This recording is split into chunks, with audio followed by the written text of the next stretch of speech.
सबसे बेस्ट की जाती है। प्लीज आगे आगे और फर्स्ट गैलरी को विजिट कर लीजिए।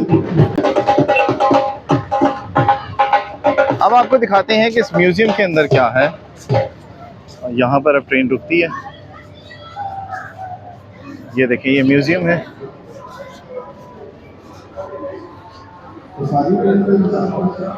ये देखें,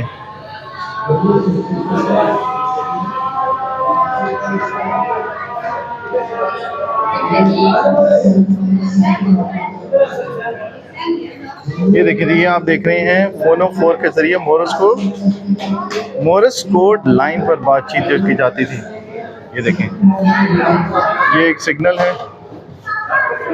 ये देखें, कंट्रोल रूम में इस्तेमाल होने वाला जो फ़ोन होता था पुराना, ये वो है। उसके बाद ये बेल रखी हुई है, पुराने दौर में जो इस्तेमाल होती थी रेलवे के लिए। ये देखें,